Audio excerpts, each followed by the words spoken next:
성경에 많은 예수님의 예화 중에서 누가복음 15장에 있는 탕자의 비유는 많은 사람들에게 알려진 그런 예수님의 비유죠.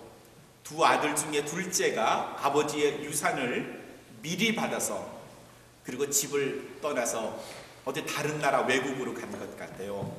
잘 썼지요. 가지고 간 유산, 돈 앞에 모든 사람들이 굴복하니까 자기 밑에 엎드리니까 자신이 최고인 줄 알고 자기를 좋아하는 줄 알고 자기를 잘 따를 줄 알고 아낌없이 돈을 썼고, 그러다 보니까 그 나라가 흉년이 들고 가지고 갔던 돈도 다 떨어지고, 그래서 남의 집에 종살이를 하다가 돼지를 키우는 일을 하게 됐고, 그나마 돼지가 먹는 성경에 쥐역나무 이렇게 되어 있는데 아마도 콩과에 이런 야생 풀 같은 것, 작은 이렇게 콩이 열리는 그런 식물 같아요.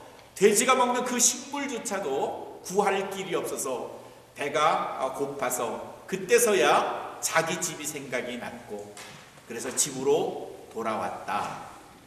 그랬더니 아버지는 그 돌아온 아들로 인해서 너무 기뻐서 새 옷 사주고 새 구두 사주고 그리고 새 목욕도 시켜주고 게다가 살찐 송아지까지 잡아줬다. 그랬더니 둘째 형은 화가 나가지고 왜 난 이렇게 안 해줘요 아버지? 이렇게 대들었다. 이런 이야기가 누가복음 15장에 있습니다. 근데 왜 둘째 아들은 돈을 가지고 집을 나갔을까요? 왜 둘째 아들은 아버지에게 유산을 미리 받아서 다른 곳으로 갔을까요? 이유가 뭐죠? 멋지게 살고 싶어서, 아버지의 통제를 받지 않고 아버지의 간섭 없이 자기 뜻대로 돈을 실컷 써보고 그리고 폼재기 위해서. 그럼 이어지는 질문, 폼재고 돈 실컷 쓰고 먹고 명품 가방 지면 그 둘째 아들에게 뭐가 주어질까요? 행복, 쾌락, 기쁨, 그런 것들을 위해서 둘째 아들이 아버지의 간섭 없이 돈을 마구 쓰기 위해서 밖에 나갔던 거죠. 돈을 막상 썼을 때 친구들이, 여러 사람들이 자기 앞에 굽신거리고 실컷 먹고 사고 싶은 명품을 샀을 거예요. 그때 둘째 아들이 기뻤을까요? 안 기뻤을까요? 네, 기뻤어요. 행복을 느꼈을까요? 안 느꼈을까요? 행복했을 거예요. 틀림없이 행복했을 거예요. 근데 집에 돌아오게 된 이유는 뭐죠? 왜 집에 돌아왔죠? 돈이 없어서. 그 말은 돈이 없으니까 뭐가 없어져요? 행복이 없어지고 기쁨이 없어져요. 결국 등식을 정리하면 돈이 있으니까 기쁘고 행복한데 돈이 없으니까 기쁘고 행복하지 않다. 그런 말이 돼요. 2014년 오늘 1월 첫 번째 주일, 신년주일. 2014년에 우리 신앙의 목표를 어떻게 정할까 하다가 제가 한 2달 전에 시편 오늘 읽었던 16장의 말씀 마지막 절을 읽으면서 우리가 이것을 신앙의 목표로 정해야 되겠다, 그렇게 마음을 먹었어요. 주께서 생명의 길로 내게 보이시니 주의 앞에는 기쁨이 충만하고 주의 우편에는 영원한 즐거움이 있나이다. 이 말씀을 기반으로 해서 우리의 교회, 우리의 신앙생활이 기쁨이 가득한, 기쁨이 충만한 교회, 그리고 행복이 가득한 가정, 이것을 우리 교회의 2014년 온마음 교회 신앙의 목표로 삼았습니다. 이 말씀을 기반으로 해서 우리 교회 성도들이 신앙생활하면서 예배에 참여하면서 모이면서 기쁨이 충만하시기를 주님의 이름으로 축원합니다. 여러분의 가정생활에 행복이 가득하기를 주님의 이름으로 충만합니다. 별로 이렇게 아멘이 안 되는 것 같아요. 산다는 것에 대한 목표가 사람마다 달라요. 근데 그 다른 목표들의 최종 고울은 뭔가 하면, 최종 목적은 뭔가 하면 결국 행복해지자는 겁니다. 그렇죠? 돈을 많이 벌거나 좋은 학교를 가거나 연봉을 많이 주는 회사에 들어가거나 높은 직위에 올라가거나 권력을 잡거나 어떤 야망을 이루는 것에 대한 대가로 행복을 결국은 인간은 추구해요. 플라톤이라고 하는 기원전 400년쯤에 살았던 사람이죠. 그의 스승은, 그 유명한 플라톤의 스승이 소크라테스고, 그 다음에 제자가 아리스토텔레스예요. 그 유명한 플라톤이 인간의 행복이 뭘까 하는 것에 대해서 5가지로 이렇게 이야기를 해요. 첫째, 재물은 어느 만큼 있는 게 좋은가? 먹고 살기에 조금 부족한 정도. 넉넉한이 아니네요. 오히려 플라톤은 부족해야 근면하고 성실하다, 그렇게 생각한 겁니다. 먹고 살기에 조금 부족한 듯한 재물. 사람의 외모, 인물은 어느 정도일까요? 모든 사람이 칭찬해 주기에는 조금 부족한 정도의 외모. 그러니까 딱 접니다. 웃지 마세요. 모든 사람이 다 인정하기에는 조금 부족한 듯한 외모. 세 번째, 그 사람의 명예는 어느 정도일까요? 자기가 생각하는 자기 이상의 절반 정도에 이르는 명예. 네 번째로, 건강해야 되잖아요. 어느 정도 건강하면 될까요? 플라톤은 한 사람은 넉넉하게 이기되 두 사람 이기기에는 조금 부족한 정도의 체력.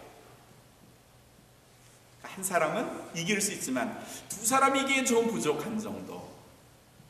5번째로, 그 당시에는 말 잘하는 사람, 그러니까 웅변이죠. 스피치, 연설 잘하는 사람을 굉장히 높이 쳤는데, 웅변도 모인 사람의 절반 정도가 박수를 쳐줄 수 있을 정도의 웅변 실력. 이렇게 5가지를 갖추면 그 사람은 행복한 사람이다. 넘치면 어떡하냐? 그 사람은 행복에서 점점 멀어져 가고 있다. 이렇게 얘기를 합니다. 여러분들 어떠세요? 이 5가지 중에 몇 가지를 가지고 계세요? 아마 대체로 보면 5가지 거의 다 가지고 계신 것 같아요. 플라톤이 얘기하는 행복의 5가지 이 조건들은 사실은 우리가 가지고 있는, 우리가 가지려고 하는 우리 주변에 있는 일상의 모든 것을 대상으로 합니다. 그런데 오늘 우리가 읽은 하나님의 말씀 시편 16편에서는 행복을 그런 데서 찾지 않고 어디서 찾는가 하면, 주께서 생명의 길로 내게 보이시니, 하늘에 있는 하나님, 생명의 길을 우리에게 보이시는 그 하나님, 그 하나님에게서 행복의 길을 찾고 있는 모습을 오늘 우리는 성경에서 봅니다. 플라톤은요, 우리가 가지고 있는 이 땅에서, 우리가 가진 이 수평적인 차원에서 행복을 찾으려고 해요. 재산, 외모, 명예, 체력, 말솜씨.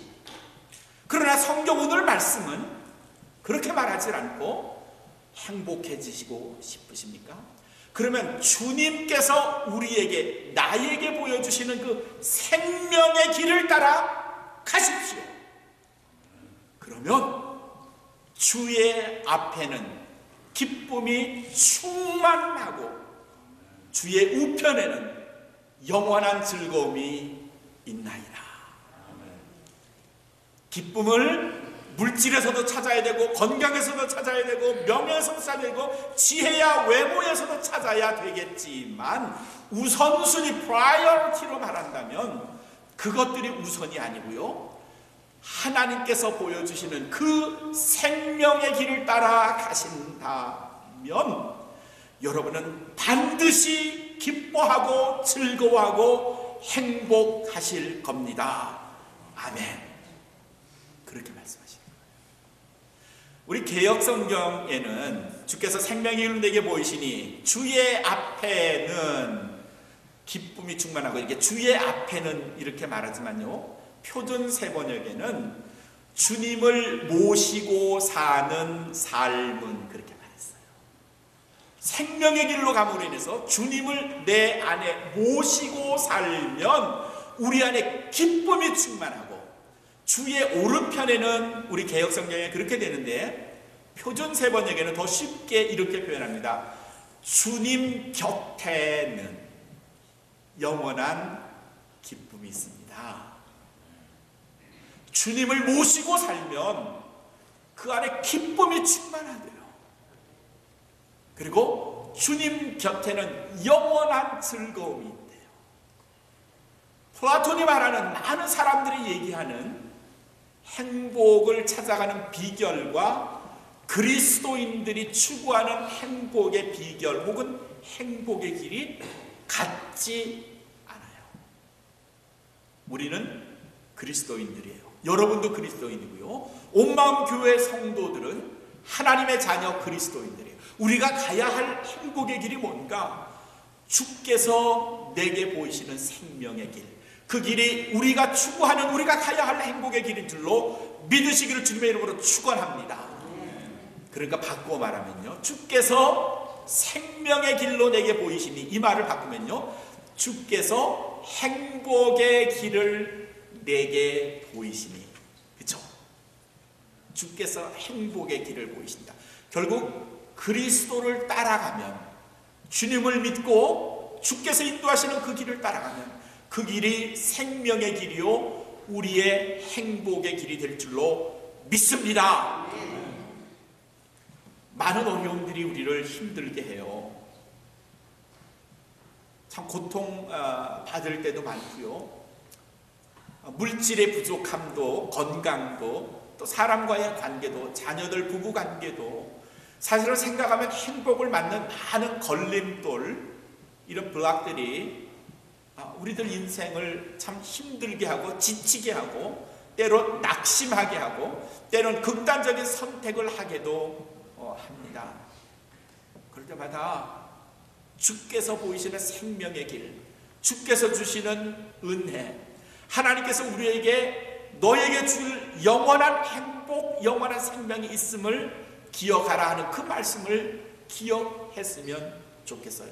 시편 34편 10절에서 여호와께서 우리에게 어떻게 하신다 하는 것을 말씀하신 내용이 있는, 젊은 사자는 굶어 배가 고플지라도, 젊은 사자가 배고프다는 건요 거의 불가능한 일입니다. 얼마든지 짐승을 사냥해서 먹을 수 있는데, 그러나 젊은 사자는 배가 고파서 줄일지라도 여호와를 찾는 자는, 여호와를 찾는 자는, 하나님에게 삶의 관역을 맞추는 사람은 모든 좋은 것으로 만족하게 된다.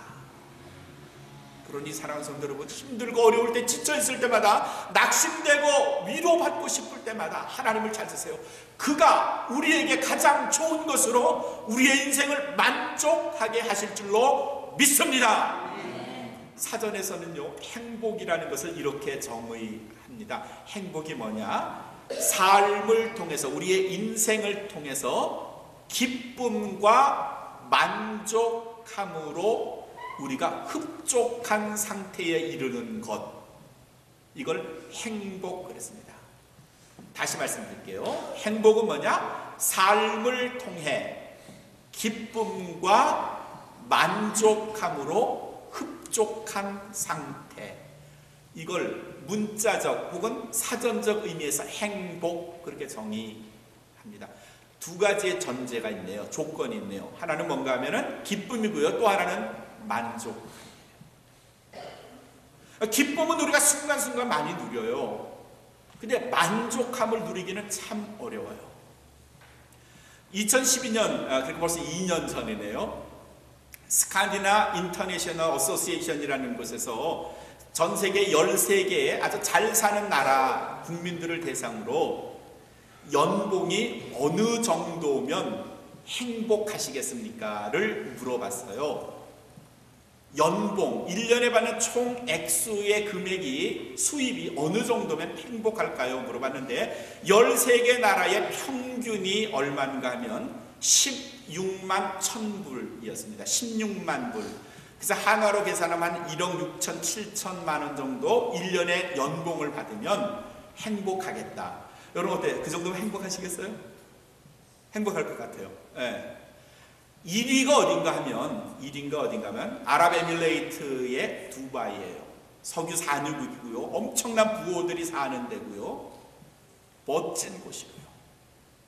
그 두바이의 사람들이 어느 정도의 연봉을 받으면 행복할까의 1위인데 그들이 원하는 행복 조건의 연봉은 27만 6천 달러예요.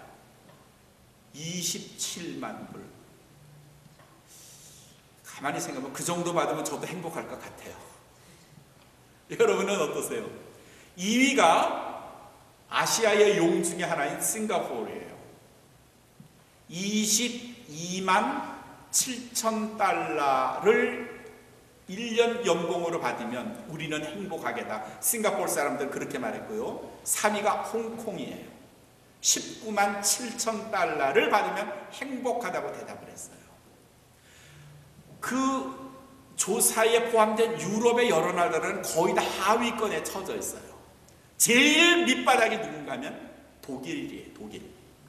독일이 8만 5천 달러 연봉이면 행복하다 그렇게 말했고요. 그 바로 위가 오스트리아인데 10만 5천 달러. 그 바로 위가 프랑스인데 프랑스는 11만 몇천 달러. 그리고 그 위가 영국인데 영국이 13만 몇천 달러. 뭐 이런 수준이에요. 이제 제가 여러분에게 질문을 드리는 거예요. 연봉 1, 2위, 3위가 두바이, 싱가포르, 홍콩이고 밑바닥으로부터 치면은 독일, 오스트리아, 프랑스, 영국 이런 순이에요. 이 연봉, 이 정도 연봉을 받으면 행복하다고 대답한 그 사람들이 그 정도의 연봉을 주어졌을 때 행복의 순위가 원하는 연봉의 순위와 같을까요? 다를까요? 반대일 것 같아요. 다르다. 여러분 다른 분은 어떻게 생각하세요? 제 추측에도 다를 것 같아요. 두 번째 질문. 전체 국민으로 봤을 때 어느 나라가 가장 행복할 것 같아요? 행복한 사람들이 많을 것 같아요. 오스트리아, 독일. 그러니까 연봉이 적게 원했던 그 나라들이 더 행복지수가 높다. 저도 그럴 것 같아요. 이유는 뭘까요? 두바이가 잘 살지만 그 나라에도 어렵게 일하는 노동자들은 연봉 2만 달러, 3만 달러 목숨을 걸고 일하는 사람들이 많거든요. 그러니까 그 사람들이 27만 6천 달러를 도저히 벌 수 없기 때문에 상대적으로 늘 불행하다고 생각합니다. 그러나 독일 같은 곳의 GNP나 GDP 비례해서 8만 5천 달러는 그다지 높지 않은 거예요. 그 말은 뭔가 하면요.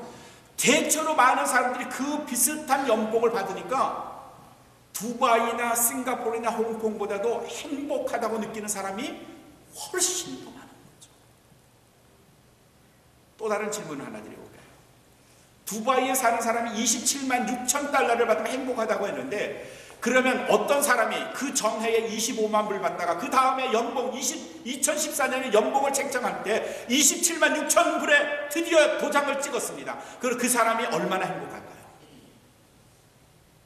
행복해요. 분명히 행복할 거예요. 드디어 원하던 금액을 내가 얻었구나 하고 행복할 거예요. 그런데 문제는 심의시 성도님이 나보다 적게 받아야 되는데 저분도 하여금 받으니까 몇 달 받다가 저분의 월급들을 딱 보니까 심의시 성도가 나하고 월급을 똑같이 받아. 아직 기분이 나쁜 거야.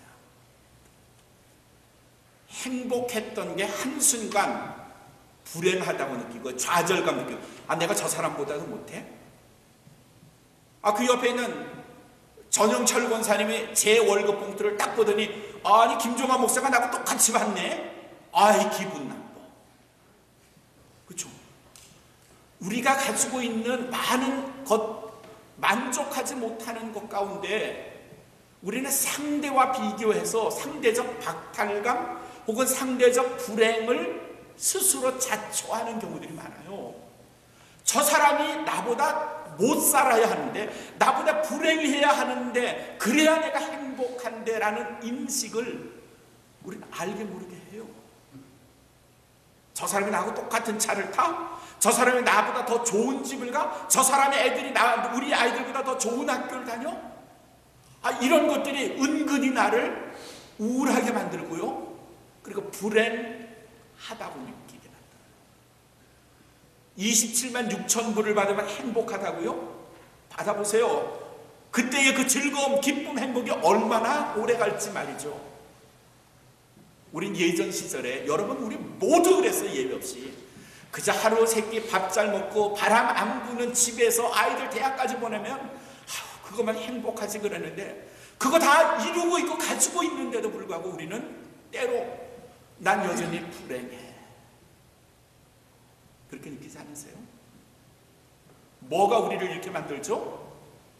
사전적 의미에서 행복이라는 것의 두 가지 조건, 기쁨과 만족함이 있는데, 결국은 기쁨은 있고 만족함도 있지만 만족함이 수명이 짧다는 데 문제가 있죠. 만족함의 수명이 그리 오래 가지 않아요. 남자들이, 저 빼고 대부분의 남자들은 이 여자와 결혼하면 내가 만족하겠다, 행복하겠다고 했지만요, 그 행복이 얼마나 오래 가세요? 얼마나 오래 갔어요? 지금까지 행복하세요? 내가 이 여자와 살고 있으니 행복하세요? 그렇게 느끼세요? 설권사님, 설교순 권사님하고 지금까지 사시니까 결혼하시기 전에는 죽어라고 설교순 권사님을 쫓아다녔거든요. 내가 이 여자하고 결혼하면 행복하겠다고 느꼈는데 지금도 행복하세요? 네. 왜 다른 분이 안 해요?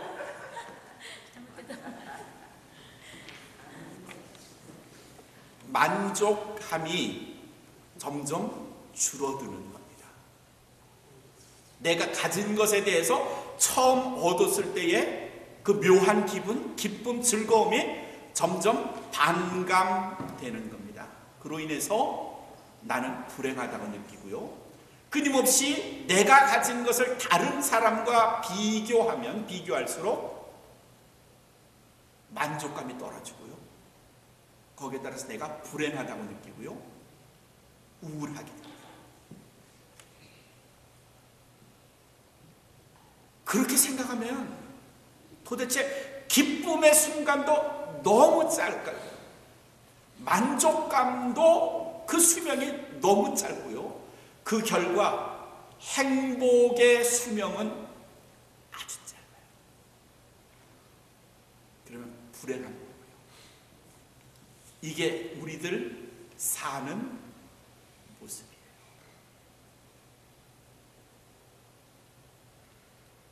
그게 불행이고요. 그게 계속 겹치다 보면요, 우울증에도 걸리고요, 세상을 비관하게 됩니다. 자, 누가복음 15장 이야기로 다시 되돌아가 볼까요? 둘째 아들이 재산을 많이 모아서 집을 나갔어요. 행복했을 거예요. 언제까지? 돈이 있을 때까지. 그러나 그 행복은 곧 수명이 끊어졌습니다. 돈이 떨어지면서. 그 아들이 느낀 건, 내가 집에 있을 때, 아버지와 함께 있을 때 행복하다고 느끼지 못했는데 나와 보니까 비로소 아버지와 함께 있을 때가 행복하다고 생각한 겁니다. 그래서 내린 결론이 돌아가야 되겠다. The way to home. 그래서 집으로 돌아가는 겁니다. 오늘 성경이 우리에게 가르쳐주는 겁니다. 그래, 네가 가진 것, 재능, 명예, 여러 가지 것들을 가지고 누려봐라. 그러나 그것으로 인해서 내가 얻는 행복, 기쁨이 있기는 할 거야. 그러나 얼마나 오래 가겠니? 얼마나 오래 가겠니? 결국 돌아오라 해요. 주께서 생명의 길로 내게 보이시리니 그 생명의 길로 좀 가라 그랬어요. 그러면 가면 우리에게 주어지는 행복의 수명이 얼마나 될까요? 주의 앞에는 말이죠, 주님을 모시고 살면은 기쁨이 충만하고, 그 다음에 있는 말씀 보세요. 주의 곁에는, 우리 성경에는 주의 우편에는 뭐가 있다 그랬어요? 즐거움인데 그 앞에 붙어있는 단어까지 같이 읽으면 영원한 즐거움, everlasting pleasure, everlasting happiness. 영원한 기쁨이 있다는 거예요. 영원한 즐거움이 있다는 거예요. 영원한 행복이 있다는 거예요. 세상을 통해서 얻을 수 있는 많은 기쁨, 즐거움이 있습니다. 돈을 많이 벌면요 더 기쁘고요, 좋은 음식 먹으면 기뻐요. 그러나 그 생명은 그리 오래가질 않아요. 좋은 음식 먹고 하루 종일 기뻐할 수도 있겠지만 다음날 지나면 곧 잊어버리고요. 그러나 주의 곁에는, 주의 우편에는 영원한 생명이, 영원한 기쁨이 있습니다. 영원한 즐거움이 있습니다. 이게 오늘 본문이 우리에게 가르쳐주는 거예요. 사랑하는 성도 여러분, 무엇을 선택하시렵니까? 잠깐 동안의 기쁨, 행복입니까? 아니면 영원한 기쁨과 행복입니까? 우리는 이런 것에 늘 부러워하고 자신을 비하하고 불행하다고 느낍니다.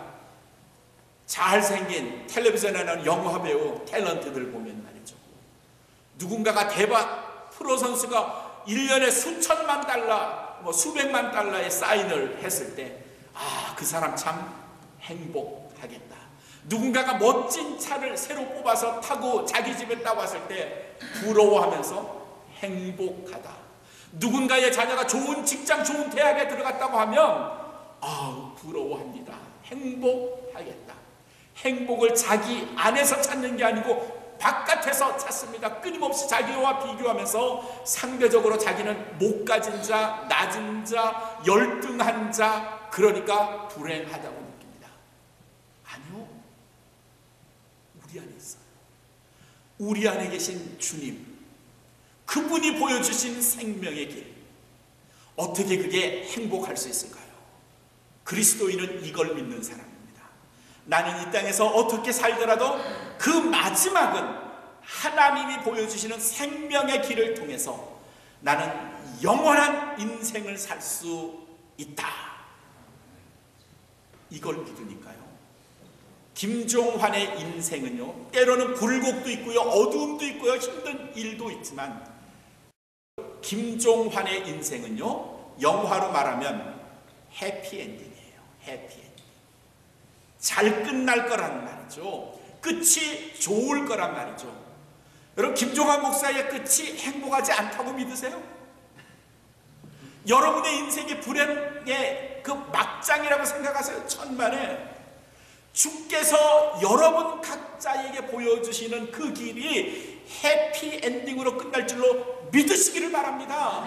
주께서 여러분에게 생명의 길을 보여주시니, 여러분에게 행복한 길을 보여주시니, 그러니 이 땅에 살면서 만족하지 않을 수가 없는 거예요. 네, 비록 남보다 어려울 수도 있고요, 곤란한 일도 겪을 수 있고요, 그렇지만 결국은 잘 될 거야. 이게 우리가 믿는 거잖아요. 어제 새벽에 열왕기상 21장 우리가 새벽 기도 때 같이 읽었습니다. 새벽 기도 때 읽었던 열왕기상 21장에는 유명한 이야기 하나가 있어요. 나봇의 포도원. 나봇이라는 사람이 왕궁 옆에서 포도원을 가지고 있었는데, 당시의 왕 아합이 그 포도밭을 셈을 내서 빼앗으려고 했는데, 그걸 잘 주지를 않자, 팔질 않자, 그의 아내 이세벨, 그 여자가, 아주 악한 여자가 이 나봇을 죄를 뒤집어 씌워가지고 그를 죽여버렸어요. 나봇을 죽이고 그의 아들들을 죽이고, 그래서 그의 포도밭을 아합 왕이 강제로 뺏었어요. 자기 것을.